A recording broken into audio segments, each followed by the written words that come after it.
ಕೊಪ್ಪಳದಲ್ಲಿ ಅಜ್ಜಯ್ಯನ ಜಾತ್ರೆಯ ಸಂಭ್ರಮ ಜೋರಾಗಿದೆ. 15 ದಿನ ನಡೆಯುವ ಗವಿಸಿದ್ದೇಶ್ವರ ಜಾತ್ರೆಗೆ ಭಕ್ತ ಸಾಗರವೇ ಹರಿದು ಬರ್ತಾ ಇದೆ. ಸಂಜೆ 5 ಗಂಟೆಗೆ ಮಹಾರಥೋತ್ಸವ ನಡೆಯಲಿದೆ.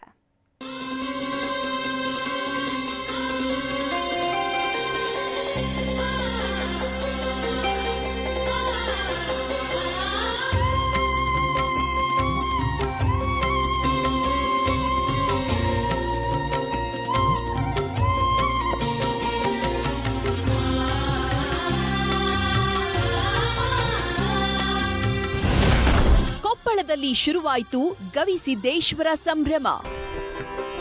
ಕೊಪ್ಪಳದ ಗವಿಮಠದ ಜಾತ್ರೆ ಅಂದ್ರೆ ದಕ್ಷಿಣ ಭಾರತದ ಮಹಾ ಕುಂಭಮೇಳ ಅಂತಾಲೇ ಫೇಮಸ್.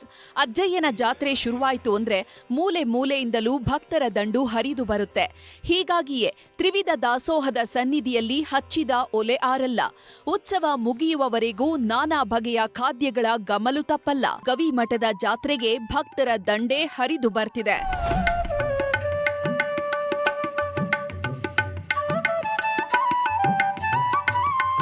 ಕೊಪ್ಪಳ ಜಿಲ್ಲೆಯವರೇ ಆದ ಮೇಘಾಲಯದ ರಾಜ್ಯಪಾಲ ಸಿಎಚ್ ವಿಜಯಶಂಕರ್ ಚಾಲನೆಯನ್ನ ನೀಡಲಿದ್ದಾರೆ.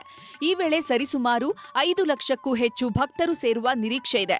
ಒಟ್ಟು 15 ದಿನಗಳ ಕಾಲ ನಡೆಯುವಂತಹ ಜಾತ್ರೆಯಲ್ಲಿ ಪ್ರತಿನಿತ್ಯವೂ ಕೂಡ ಅನ್ನದಾಸೋಹ ನಡೀತಾ ಇರುತ್ತೆ. ಜಾತ್ರೆ ಮುಗಿಯುವವರೆಗೂ ಹಚ್ಚಿದ ಒಲೆ ಆರಲ್ಲ.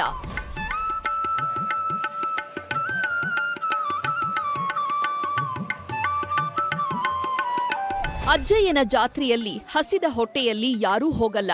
ಇಲ್ಲಿನ ಮಹಾದಾಸೋಹವೇ ಜಾತ್ರೆಯ ವಿಶೇಷ. ದಾಸೋಹಕ್ಕಾಗಿ ನಾಡಿನಾದ್ಯಂತ ಭಕ್ತರು ದವಸ ಧಾನ್ಯ ತಂದು ನೀಡ್ತಿದ್ದಾರೆ. ಸಿಂಧನೂರಿನ ಗೆಳೆಯರ ಬಳಗದವರು 10 ಲಕ್ಷ ಮೈಸೂರು ಪಾಕ್ ಕೊಟ್ಟಿದ್ದಾರೆ. ಕೊಪ್ಪಳ ಗೆಳೆಯರ ಬಳಗದವರು 5 ಲಕ್ಷಕ್ಕೂ ಅಧಿಕ ಮಿರ್ಚಿ ರೆಡಿ ಮಾಡಲಿದ್ದು, ವಿವಿಧ ಊರುಗಳಿಂದ 25 ಟನ್ ಮಾದಲಿ ಬಂದಿದೆ. ಇನ್ನು 2 ಲಕ್ಷ ರವೆ ಉಂಡೆ, 800 ಕ್ವಿಂಟಾಲ್ ಅಕ್ಕಿ ಬಂದಿದ್ದು, ಯಾದಗಿರಿ ಜಿಲ್ಲೆಯ ವಡಗೇರ ತಾಲೂಕಿನ ಐಕೂರು ಗ್ರಾಮಸ್ಥರು 11,000 ಜೋಳದ ರೊಟ್ಟಿಯನ್ನ ಅರ್ಪಿಸಿದ್ದಾರೆ. ನಾವ್ 2 ವರ್ಷ ಆತ್ರಿ ಸೇವೆ ಮಾಡಾಕ, ಇವತ್ತಿ 3 ದಿನ ಆತ್ರಿ ಬಂದು. ಕೊಪ್ಪಳ ಜಾತ್ರೆ ಎಲ್ಲಕ್ಕಿನ್ನ ಬಲರಿ, ಎಲ್ಲ ನೋಡ್ಕೊಂಡು ನಮ್ಮ ಮನೆಗೆ ಹೋಗ್ಬಿಡ್ತೀವಿ. ಜಾತ್ರೆ ಎಲ್ಲಿ ಆಗಲ್ರಿ, ಇಷ್ಟು ದೇವಸ್ಥಾನ ನೋಡಿದ್ರೆ ಎಲ್ಲಿ ಆಗಲ್ಲ.